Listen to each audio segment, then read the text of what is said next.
환영합니다 여러분, 프로젝트 제프입니다. 오늘은 한국을 넘어 전세계 관객들에게 신선한 충격을 안겨줄 다양한 한국 작품들에 대해 한번 프로젝트 해볼 텐데요. 긴 말 필요 없이 바로 시작해보겠습니다. 첫 번째 작품은 바로 공포 미스터리 영화 사흘입니다. 소미가 죽은 날로부터 3번 봉이 트면 탄생을 시작합니다. 24년 11월 14일 개봉 예정인 사흘은 운명과 입관 그리고 발인이 이루어지는 3일 동안 죽은 딸의 몸에서 악마가 깨어나는 것을 막기 위해 싸우는 아버지의 이야기를 다루고 있죠. 예고편의 흐름을 생각해보면 소미는 생전에 심장 이식 수술을 받았고 정간호사 말로는 개수술하고 아주 이상해졌다던데. 딸을 살리기 위해 수술을 진행한 사람은 외과 의사이자 소미의 아버지인 승도였습니다. 문제는 이식받은 심장의 출처를 알 수 없다는 것이었는데요. 그 심장은 악마의 탄생을 위한 도구였을까요? 그렇다면 죽음으로써 완성되는 이 존재의 정체는 대체 무엇일까요? 나사렛의 한 동정녀가 악마에게 제 심장을 바치어 기도를 올렸다. 이 의미심장한 대사는 실제 성경에는 없는 내용입니다. 하지만 성경에서 말하길 죽은 지 사흘 만에 부활한 존재는 딱 한 명이 있죠. 바로 예수입니다. 아마 사흘 속에 등장하는 험한 존재는 예수의 부활에서 영감을 얻어 창작된 악마로 예상됩니다. 이 영화의 주연은 승도 역의 박신양, 소미 역의 이래, 구마사 혜신 역의 이민기가 출연하는데 특히 배우 박신양은 동네 변호사 조드로 시즌2 이후로 5년 만에 다시 스크린으로 복귀해 많은 주목을 받고 있죠. 개인적으로 제가 엑소시즘이나 오컬트 영화들도 정말 즐겨보는데 파묘에 이어 사흘이 또 얼마나 신선한 재미를 줄지 기대가 됩니다. 때가 오면 죽음으로부터 사흘 만에 다시 부활하리라. 두 번째 작품은 재난 드라마 영화 소방관입니다.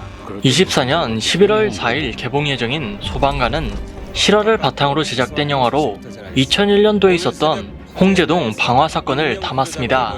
소방관 6명이 사망하고 3명이 큰 부상을 입게 된 이 사건은 꼬꼬무에서도 다룬 적이 있었는데 집주인의 아들 최 씨가 방화를 저질러 결국 다세대 주택이 통째로 붕괴한 사건이었죠. 건물 안으로 들어갔던 소방관 9명이 갑자기 무너진 건물 더미에 깔렸습니다. 끈질긴 구조 작업을 벌였으나 소방관 6명은 싸늘한 죽음으로 나머지 3명은 의식을 잃은 채 병원으로 옮겨졌습니다. 많은 사람들의 목숨을 앗아갔음에도 불구하고 그는 겨우 5년형에 그치고 말아 사람들은 더 충격에 빠졌었는데요. 순직한 소방대원들은 집주인 아들 최모 씨가 집안에 남아있다는 말을 듣고 들어갔지만 최 씨는 2층에 새들어 살던 5명과 함께 이미 현장을 빠져나간 뒤여서 안타까움을 더했습니다.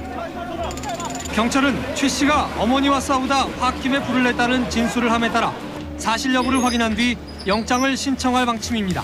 아무튼 이 영화의 주인공은 신참 소방관인 철웅으로 최근 스틸러와 야한 사진관 등에 출연했던 배우 주원이 철웅 역을 맡았습니다. 이외에도 소방대원 역으로 곽도원, 유재명, 이영 등 쟁쟁한 배우진들이 출연했으며 실화를 다루고 있는 만큼 소방관들이 느끼는 공포와 그들이 겪는 고뇌를 영화 속에 잘 녹여냈을 거라 예상됩니다. 세 번째 작품은 스포츠 드라마 영화 1승입니다. 24년 12월 개봉 예정인 1승은 여자 배구를 소재로 제작된 영화로 제52회 로테르담 국제영화제 월드 프리미어 부분 초청작이기도 한데요. 한 번도 우승해 본 적 없는 감독 밑에서 승리 가능성이 1도 없는 프로 여자 배구단이 1승을 위해 도전하는 이야기를 다루고 있죠.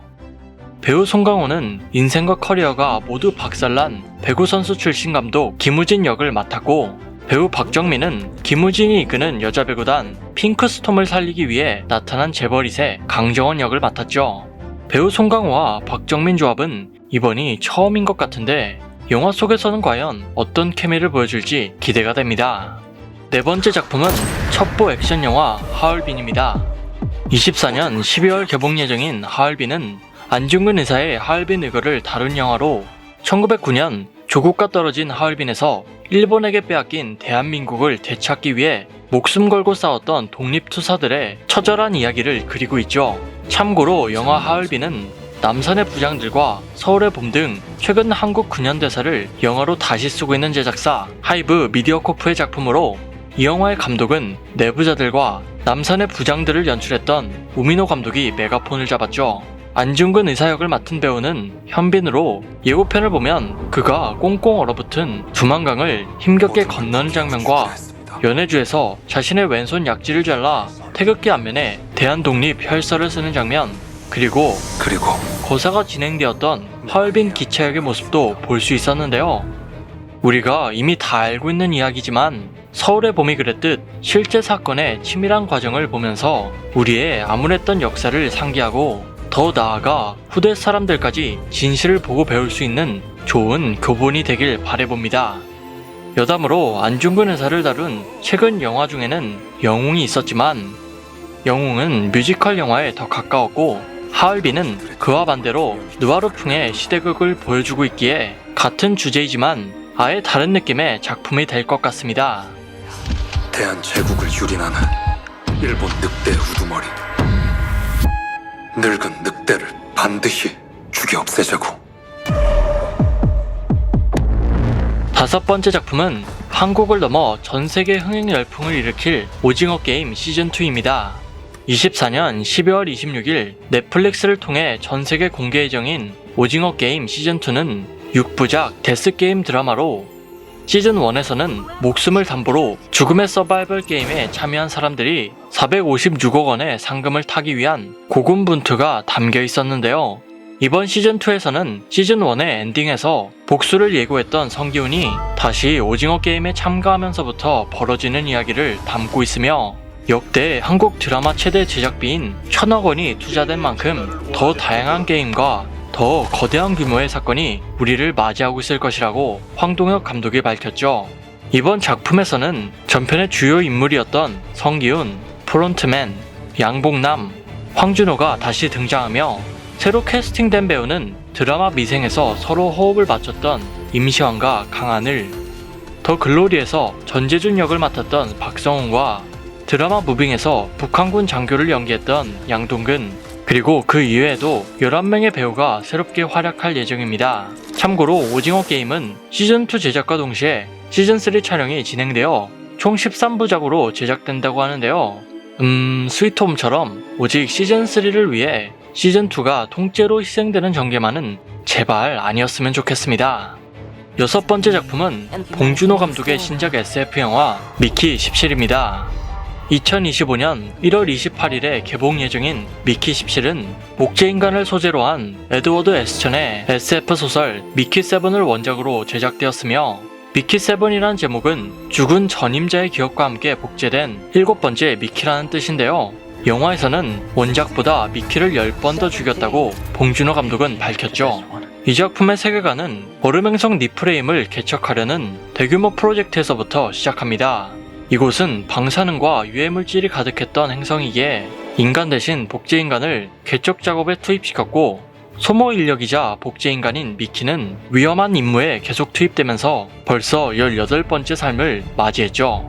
원래 새로운 복제본이 탄생하면 이전작들은 전부 폐기 처분되어야 하지만 모종의 이유로 미키 17은 살아있었고 여기서부터 문제가 생기기 시작했습니다. 지금까지 봉준호 감독의 작품에는 항상 깊은 사회 문제를 색다른 시선에서 바라보고 있었고 인간적인 고민을 설득력 있게 제시했습니다. 이번 작품에서 미키는 소모품처럼 대우받는 하층민의 삶을 대변하고 있는데요. 솔직히 이제는 복제인간이라는 소재가 흔해질 대로 흔해졌지만 이런 설정을 통해 과연 봉준호 감독이 전하고 싶은 메시지는 무엇인지 그리고 얼마나 심도 있게 그것을 탐구할지 궁금해지는 부분입니다. 마지막으로 7번째 작품은 닥쳐 이 병신 새끼야. 범죄 느와르 드라마 내부자들 더 시리즈입니다. 2025년 본격적인 촬영에 들어가는 내부자들 시리즈물은 앞서 소개했던 하얼빈의 제작사 하이브 미디어코프의 작품입니다. 참고로 영화 내부자들은 제53회 대종상 영화제와 제37회 청룡영화상에서 최우수 작품상을 수상했고 관객수 707만 명을 기록하는 등 작품성과 흥행 모두 성공한 영화인데요. 시리즈로 확장된 이번 작품에서는 1980년대, 90년대를 배경으로 다양한 사건과 인물들이 얽히며 이야기가 전개될 것이라고 밝혔죠. 이 작품의 감독은 드라마 부부의 세계와 아무도 없는 숲속에서를 연출했던 모한일 감독이 메가폰을 잡았으며 1200만 관객을 돌파했던 도둑들과 암살, 그리고 300만 관객을 돌파했던 모가디슈의 각본을 쓴 이기철 작가가 제작에 참여했습니다. 또한 주연 배우로 송강호가 캐스팅되었는데요. 전작에서 배우 백윤식이 연기했던 이강희 역을 맡았죠.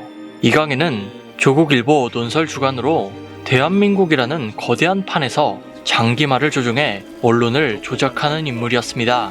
그리고 시대를 관통하는 명대사를 남기기도 했죠. 어차피 대중들은 개돼지입니다. 그럼 뭐하러 개돼지들한테 신경 쓰시고 그러십니까? 적당히 지저대다가 알아서 조용해질 겁니다. 이 대사를 과연 송강호 배우의 입을 통해 다시 한번 들을 수 있을지도 참 궁금해지는 부분입니다.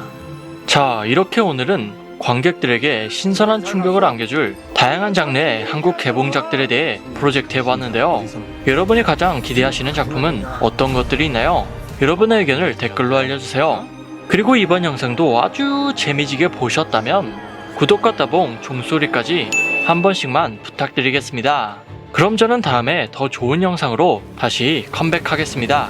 감사합니다. 답답답답답답.